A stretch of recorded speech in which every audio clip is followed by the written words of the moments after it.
Good morning, सुप्रभात, केम छो, सलाम। उम्मीद है आप सब लोग बेहतर होंगे, अपना ध्यान रख रहे होंगे। कल के मेरे कट ऑफ वाले वीडियो के बाद कई सारे बच्चों ने मुझे कमेंट किया कि सर बताइए क्या करें, हमारे 400 नंबर है, 450 नंबर है, 350 नंबर है, हमें तैयारी करना चाहिए? यदि करना चाहिए तो किन बातों का ध्यान रखना चाहिए, और तैयारी नहीं करना चाहिए तो कब तैयारी नहीं करना चाहिए? ठीक है ना? तो मैं हमेशा आपसे एक बात कहता हूँ, बेटा देखो है ना, ये बड़ा निजी डिसीजन होता है कि कोई कॉम्पिटिटिव एग्जामिनेशन की तैयारी मुझे करना है या नहीं करना है। ठीक है। और कई लोग मैं देख पा रहा हूँ, जैसे मैं अभी देख पा रहा हूँ कि मेरे पास बहुत सारे बच्चे पढ़ने आए जिनसे मैंने इंटरेक्ट किया, तो मुझे समझ में एक बात आई कि कई बच्चों का सिर्फ पैशन है, जुनून है कि मुझे मेडिकल करना है, मुझे मेडिकल में पहुंचना है, मुझे डॉक्टर बनना है। लेकिन उस जुनून को रियलिटी में बदलने के लिए आपको बहुत एनर्जी की रिक्वायरमेंट होती है, बहुत मेहनत की रिक्वायरमेंट होती है, और कोई भी टीचर या कोई भी कोचिंग इंस्टीट्यूट जादू नहीं करता है। ठीक है। वो सिर्फ पढ़ा सकता है आपको। जादू सिर्फ आप ही अपने साथ कर सकते हैं कि आप जो है, जो अब तक आपने नहीं किया है वो आप कर दिखाएं, उसके लिए आप जमकर मेहनत करें, वही जादू आप कर सकते हैं। ठीक है। तो पहली बात तो ये कि मुझे तैयारी करना चाहिए या नहीं करना चाहिए, तो ये प्रश्न जो है वो ठीक नहीं है। ठीक है। देखो बेटा, आपने यदि पूरी ईमानदारी के साथ यदि आप अटेम्प्ट देंगे ना, तो आपका सिलेक्शन जरूर होगा। पूरी 100% ऑनेस्टी के साथ, पूरे डेडिकेशन से तैयारी करेंगे तो आपका सिलेक्शन जरूर होगा। लेकिन कई बार क्या होता है, जैसे अपन 10वीं 11वीं 12वीं तक ज़्यादा कुछ पढ़े नहीं है, बैकग्राउंड बहुत वीक है हमारा, एजुकेशनल बैकग्राउंड। देखो, दिमाग से तेज है, हम दिमाग से तेज है, चीज़ों को समझ भी लेते हैं, चीज़ों को कोरिलेट भी कर लेते हैं, लेकिन चूंकि हमारा बैकग्राउंड उतना स्ट्रांग नहीं है, तो कम से कम 2 वर्ष का वक्त तो लगता है उस बैकग्राउंड को नॉर्मलाइज होने में। ठीक है। मतलब 12वीं तक यदि आपकी एजुकेशन एकदम पुअर है, तो आपको कम से कम 1 से 2 साल लगेगा कि नॉर्मल लेवल तक आने के लिए, और उसके बाद आप दम से तैयारी करेंगे, एग्जाम निकल जाएगा। तो मतलब ऐसे बच्चों को कई बार 2 अटेम्प्ट में और 3 अटेम्प्ट में, कई बार सेकेंड अटेम्प्ट में, कई बार थर्ड अटेम्प्ट में उनका सिलेक्शन होता है। ठीक है। और कोई बुराई वाली बात भी नहीं है। कोई देखो, बाकी बच्चे जिनकी स्कूलिंग बहुत अच्छी हुई होती है, स्कूल्स में अच्छे से पढ़े होते हैं, तो उनको कुछ ना कुछ बेसिक फंडामेंटल आ रहे होते हैं, तो वो उस पर जो है वो 1 साल या 2 साल में चीज़ों को बिल्टअप करके आगे निकल जाते हैं। लेकिन अब ग्रामीण बैकग्राउंड से है बच्चा, पढ़ने वाला बच्चा, लेकिन कोई गाइड करने वाला नहीं है उसको, तो ऐसे बच्चे के लिए हमको लगता है कि उसका जो थर्ड अटेम्प्ट है ना, वो फर्स्ट अटेम्प्ट के बराबर माना जाना चाहिए।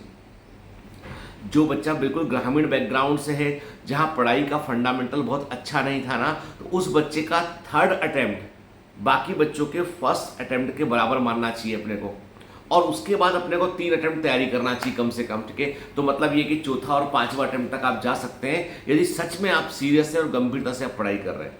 और यदि आप सिर्फ आपका पैशन है कि भाई डॉक्टर बनना है, अब भाई बनने को तो मेरे को जो है वो आर्मी का ब्रिगेडियर बनना है, कमांडर बनना है, मुझे बनने को प्राइम मिनिस्टर बनना है, मुझे बनने को जो है वो बिल गेट्स बनना है, वैसा बनना है, तो केवल सोचने भर से काम थोड़ी ना होता है। आपका काम कब होगा? जब आप जो है मैदान में उतर जाएंगे और जो बनना चाहते हैं उस दिशा में आप मेहनत करेंगे, तो आपका काम होगा। ठीक है। तो इसलिए केवल सोचना काफ़ी नहीं है। मैं अपने ग्लेटर बैच में जब मैं पढ़ाता हूं, तो मैं देखता हूं कि बहुत सारे बच्चे बहुत उम्मीदों के साथ क्लास में आए हैं, लेकिन वो सोच के आए हैं, उतना मेहनत करना बाकी है अभी भी। ठीक है। मैं रोज क्लास में मोटिवेट करता हूँ, रोज क्लास में डांटता भी हूँ, मोटिवेट भी करता हूँ, बहुत सारी बातें उनको समझाता हूँ कि देखो बेटा, क्या वक्त निकल जाएगा, तुम कुछ भी करते रहोगे, ये वक्त भी निकल जाएगा। वक्त या तो बदल जाता है या फिर गुजर जाता है। अब तुम वक्त को बदलने की कोशिश कर रहे हो या गुजारने का प्रयास कर रहे हो, अब ये तुम जान लो। ठीक है। क्योंकि क्या होता है कि अंत में किसी टीचर का, किसी इंस्टीट्यूट का ज़्यादा कुछ नहीं होता है, जो बच्चा है ना उसके ऊपर बड़ा गंभीर प्रभाव पड़ता है। तो मुझे लगता है कि बच्चों को बेसिक फंडामेंटल से बहुत मेहनत करनी चाहिए, और केवल टीचर मेहनत ना करें, आप स्वयं भी मेहनत करें। तो पहला कंक्लूजन, क्या मुझे तैयारी करना चाहिए? तो मैं एक सिंपल सी बात कहता हूँ, आप अपने सीरियस नंबर ऑफ अटेम्प्ट लिखिए कॉपी में, कि आपने गंभीरता से पूरी तैयारी के साथ आपने कितने अटेम्प्ट दिए।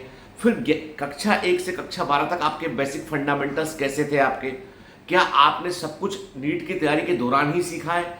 क्या क्लास 1 से लेकर क्लास 12 तक आपकी पढ़ाई उतनी अच्छी नहीं थी? यदि ऐसा है तो आपने थर्ड अटेम्प्ट को फर्स्ट मानिए, और वैसे करके फिर थर्ड अटेम्प्ट तक जाइए। समझ गए ना? 1 2 3 अटेम्प्ट पहला अटेम्प्ट कहलाएगा, और फिर उसके बाद वाला अटेम्प्ट सेकंड और थर्ड बोलिए। ठीक है।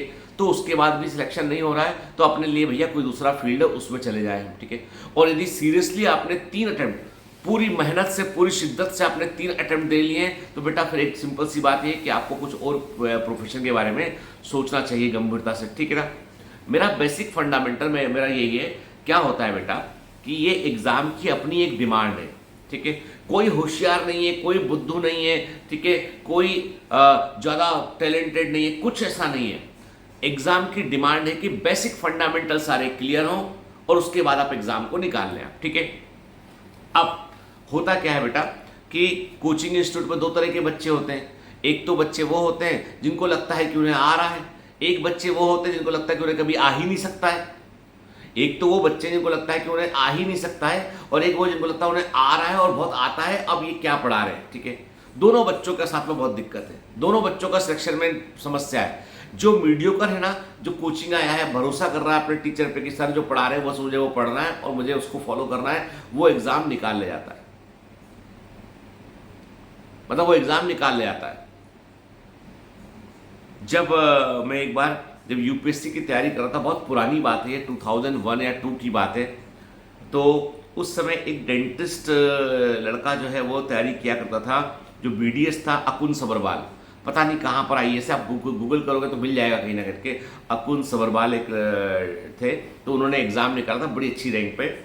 तो वैद सर बताया करते थे कि जैसे मैं क्या करता था, मैं वैद सर से ने आंसर लिखने को दिया एंथ्रोपोलॉजी में, मैंने आंसर लिखा, सर ने कुछ फॉल्ट बताए, मैं सर से काउंटर बहस करता था, सर नहीं नहीं सर ऐसा नहीं, सर देखो उसमें ऐसा लिखा, किताब में वैसा लिखा। सर बोलते थे जो मैं कह रहा हूँ बस मान ले, ठीक है, अपना दिमाग मत लगा, जो कह रहा हूँ मान ले।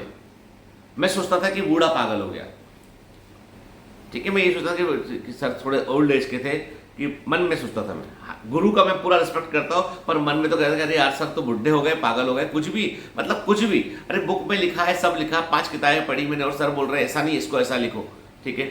मैं उस सर से बहुत काउंटर करता था, मैं अपने आप को क्लास में होशियार समझता था, क्योंकि मैं एमबीबीएस था और मेरे पास मेडिसिन का गोल्ड मेडल था, मतलब मैंने बड़ा अच्छा काम किया हुआ मैंने, तो मुझे जो है वो अपने ऊपर सेल्फ गर्व भी था कि मैं डॉक्टर हूँ, यहाँ पे बाकी कोई डॉक्टर नहीं है, और वो भी और टैलेंटेड भी हूँ मैं, तो ऐसा कैसे निकलेंगे, तो सारा अपन ही निकलेंगे, कोई दूसरा कैसे निकल जाएगा, ठीक है। मुझे स्लैंग वर्ड यूज़ नहीं करना चाहिए था, ठीक है, लेकिन चलो आजकल रूटीन प्रैक्टिस का हिस्सा हो गया, ये नॉर्मल कम्युनिकेशन में आ चुका है, ये ओटीटी दिख दिख के, तो खैर, तो जो भी, तो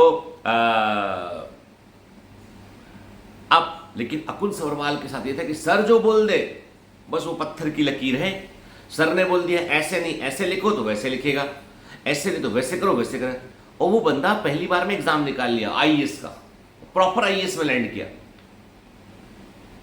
और हमारे जैसे लोग जो है वो बाउंड्री पर लटक लटक कर रह गए बाहर, ठीक है। बाउंड्री पर लटकने के बावजूद होशियारी में कमी नहीं आई, तब भी लगता था कि हम ही होशियार हैं।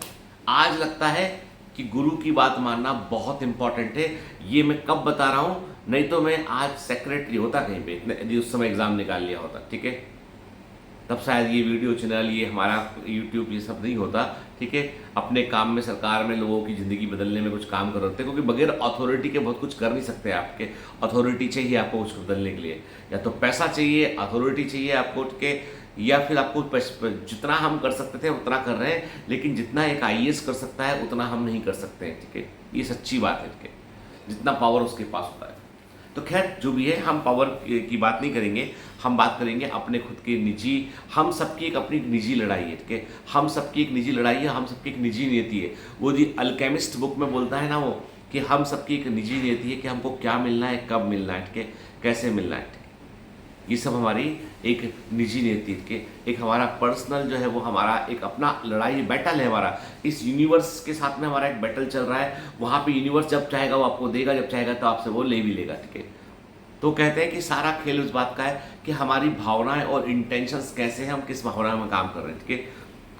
मैं अपनी टीम को, जैसे कल का दिन मेरे लिए बहुत ही भारी दिन था, जब कल मैंने बहुत घंटे मैंने कई दिन तक मैंने मनन किया, सोचा मैंने, और कल मैंने अपनी टीम को थोड़ा सा शॉर्ट किया मैंने, कि भाई देखो बच्चों की संख्या कम है, इस साल खर्चे भी अपने बहुत अधिक हैं, क्योंकि सब चीज़ों की कॉस्ट बहुत बढ़ गई है, तो चीज़ों को कैसे मैनेज करना है। तो मैंने अपनी टीम को, एक एक बंदे को, एक एक जो टीम का मेरा मेंबर है उसको मैंने बहुत ही मतलब चुन के, हीरा होता ना अपन, हीरा जो लेके आते हैं कहीं से, कोई ज्वेलरी लेके आते हैं बहुत चुन के, तो मैंने वो अपने टीम में शामिल कर रखे थे। कोई भी व्यक्ति मेरी टीम का जो है ना बहुत ही भरोसेमंद, बहुत ही रिलायबल, बहुत ही टैलेंटेड, सारे वैसे लोग हैं। उनमें से कुछ लोग को मुझे कल जो है बोलना पड़ा कि भाई आपका पे कट भी होगा, आप में से कुछ लोगों को जो है वो जॉब भी छोड़ना पड़ेगा, अपना जॉब ढूंढ लीजिए। मन को बहुत ख़राब लगा कल मन को बहुत ख़राब लगा के मतलब कल जो है वो मतलब मैंने कभी सोचा नहीं था कि बायोमेंटर्स को भी कुछ ले ऑफ करना पड़ेगा, करना पड़ा मुझे, ठीक है। और इसको बताने में मैं ऐसा नहीं कि मैं कोई चीज़ को छिपाऊं उस पर, क्योंकि देखो सिंपल सी बात है, ये इंस्टीट्यूट तो आप लोगों का ये खड़ा भी आप लोगों से हुआ है, और यदि आगे नहीं बढ़ेगा तो वो मतलब वो है कि शायद से हम जो आप चाहते हैं वो वहाँ पे फुलफिल नहीं कर पा रहे हैं, इसलिए वो आगे ना भी बढ़े। तो मुझे तो सब चीज़ें स्वीकार है, मतलब मुझे इतना पता है कि हम सबकी एक निजी नीति है, हम सबकी एक निजी लड़ाई है, उस लड़ाई में हमको जो है वो बस बने रहना उसमें।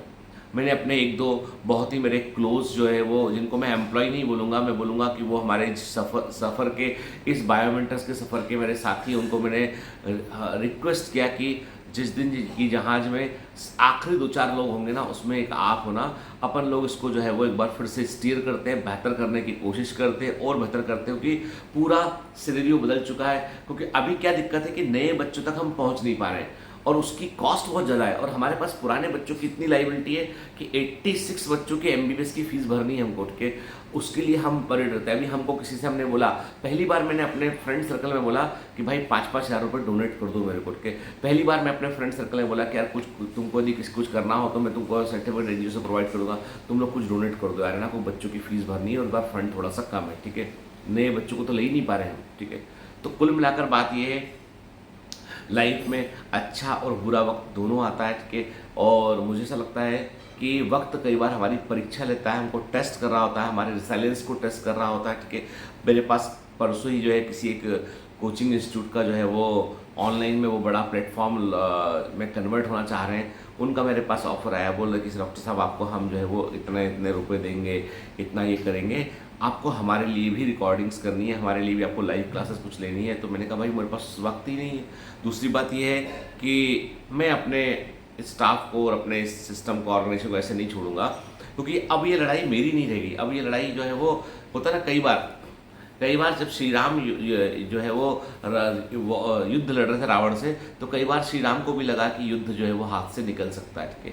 कई बार जो है वो अर्जुन को भी लगा कि युद्ध हाथ से निकल सकता है, क्योंकि युद्ध में जो है वो अप्स एंड डाउन, क्रिकेट खेलते हैं ऐसे, तो कई बार क्या होता लगता है टीम हार जाएगी, फिर हारता है टीम लास्ट में जीत जाती है, ठीक है।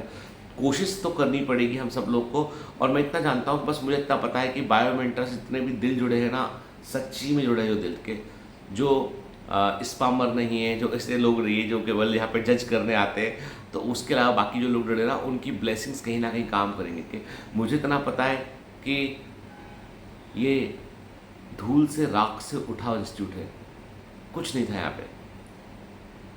एक कमरे में एक छोटा सा क्लिनिक था, एक छोटा सा मोबाइल कैमरा था, वहाँ से उठ के इसने इतना बड़ा एम्पायर खड़ा किया, इतना बड़ा सब कुछ खड़ा किया बायोमेंटर्स ने। तो यदि कहानी को बनने में सालों का वक्त लगता है, तो कहानी में कभी कभी ट्विस्ट भी आते हैं, तो ऐसे हमारी कहानी मिट नहीं सकती।